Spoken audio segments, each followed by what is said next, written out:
Swami and you say, she left me or he left me, I said, do the prayer. Because you're controlling the mind.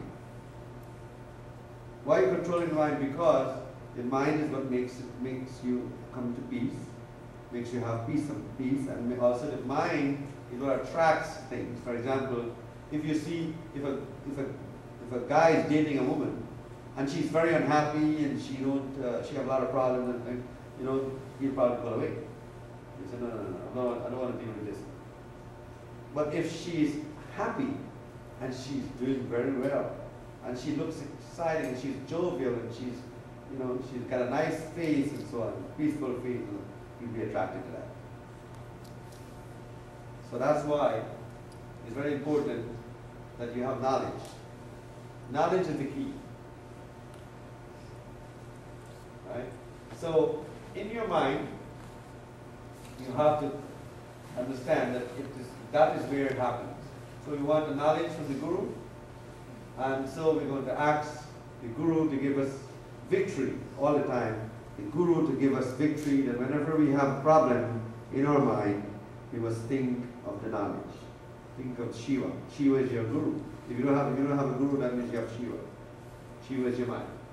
If you have the knowledge of the Guru, you can actually overcome time. But the Guru also helps you to overcome time. Do you know that? Do you know why you come to see the Swami? Why you come to see the Swami? Because you want his mind to find some peace.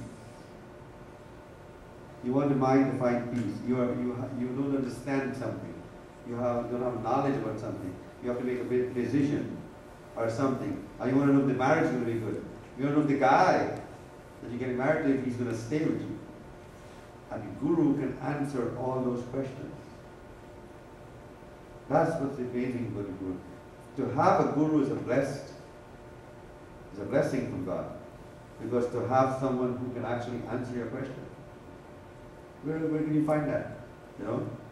And so the victory of the Guru through the Shiva or Shiva means that I must overcome all obstacles through the teacher. And I was thinking about the flower while I was chanting this mantra. And the flower, and then she came in with the flower. It's amazing. So the flower is what I was thinking about, and I was going to talk about, and then she brought this flower here. And you don't realize that the flower is never ugly. The flower is always beautiful. The flower has the male and the female connected. That is why we give flowers. But it's amazing that when the guy is dating the girl, or the girl is dating the guy, whatever, it's a free country, they give flowers to each other. Why? Because they want to connect. Right? So the guys give flowers, the girls receive the flower, and if they're angry and the flower comes, they'll cool down. The flower makes that happen. Now, after marriage now, and after the honeymoon is finished, right? The flower stops coming. There's no flower anymore. Right? Now there's anger, now there's ego, now there's family, now problems, now there's all kind of things, and there's job, and you worry about the money and the mortgage and all these things, which you didn't worry about before in the dating. Right? In the dating you didn't worry about it, so you give flowers. You want to connect in love. Right? And I don't know if you ever tried it out, but if a girl is angry, even after the marriage, and you happen to send and give flowers, it cools her down. Try it.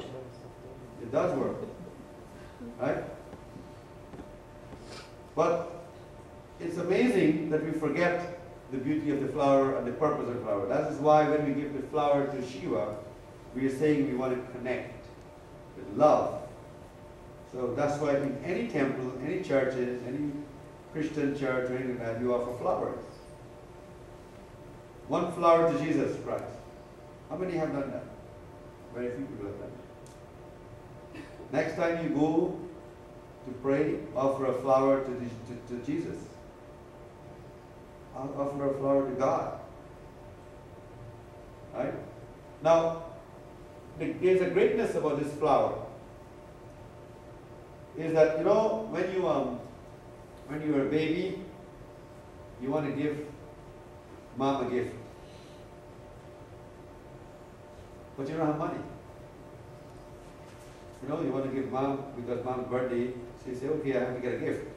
So you were young and you don't have no money. So where are you going to get the money from?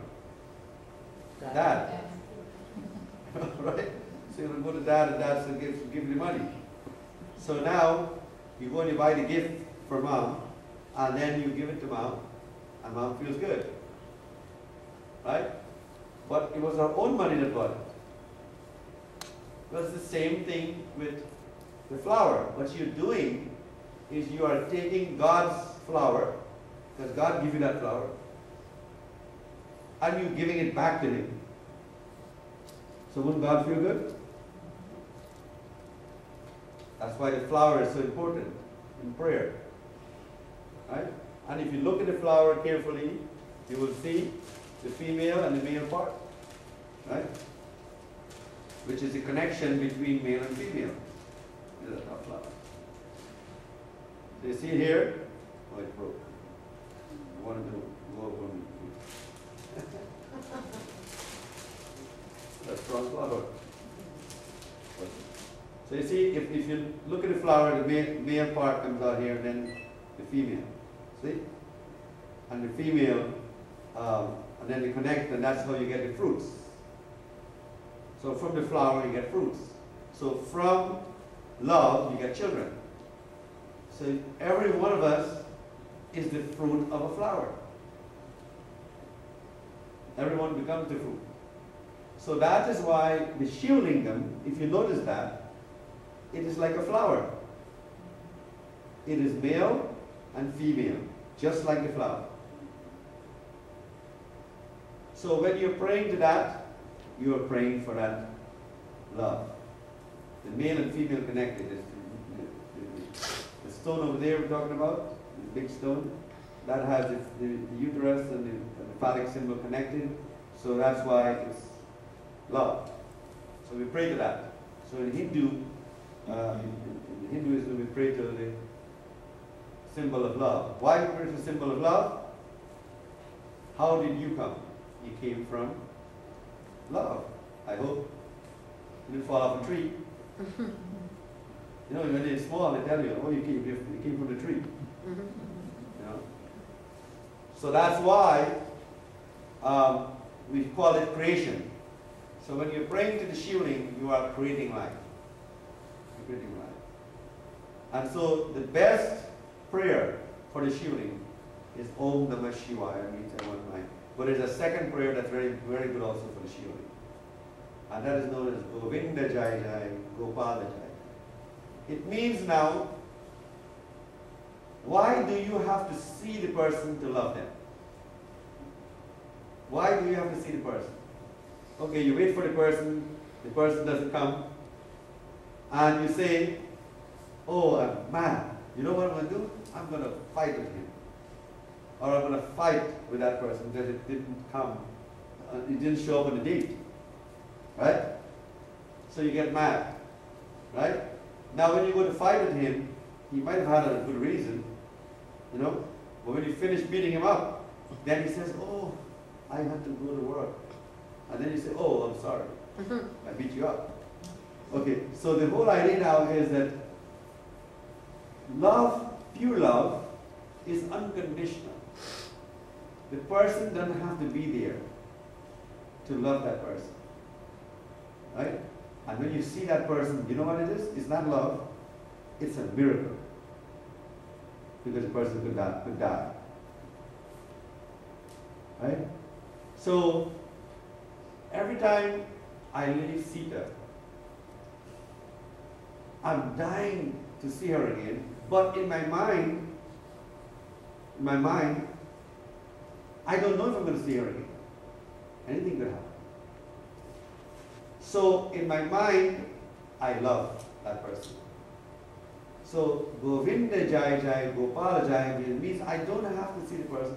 I have love. I have victory. I'm a winner because I have love in my mind. I can see the person in front of me all the time. That is pure love.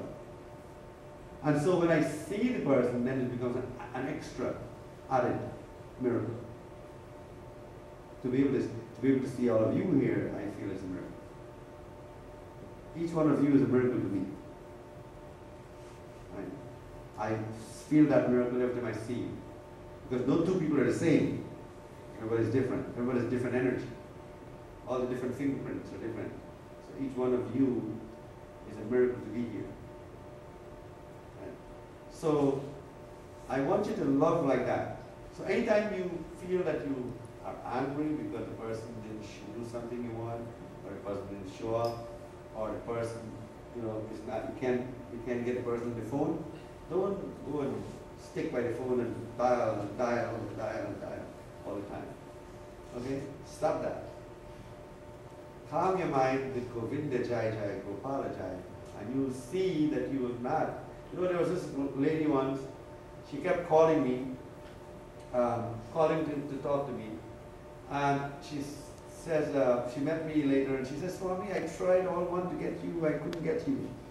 I said, next time you want to talk to me, go to Shiva and says, oh, Shiva, I want to talk to Swami.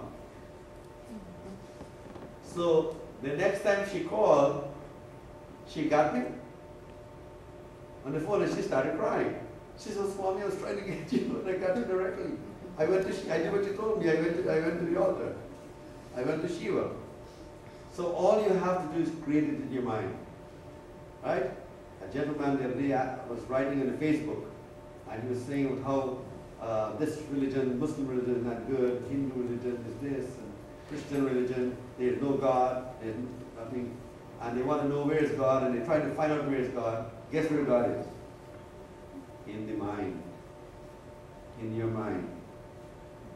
Every person is a religion. There is no religion. You know what those religions are? Groups of people who says, one man says, you should agree with me. Your mind is a religion.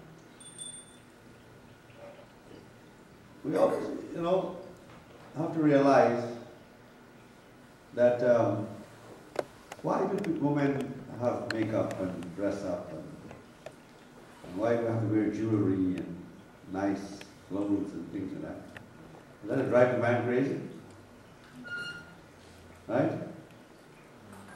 I mean, you have to feel sorry for us guys because we have to go through a lot. You see this one is beautiful, that one is beautiful, that one. And then, the guys go crazy. Right? But why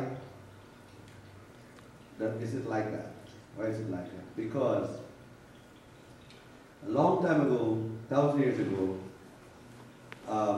the ancient teachers, they found out that men are fickle-minded. Men get bored easily. As soon as they get what they want something else. Right? Not only that, you ever notice that sometimes you're out of a job and you're home, you're sleeping, there's nothing to do. You feel like there's no purpose. There's like you have no purpose, so you have no motivation, you sleep late and wake up, you eat, and you don't have a job, you feel bored. Right? So now you're trying to find a job because you want to find something to do. Right? Because our life needs purpose. Our life needs something, right?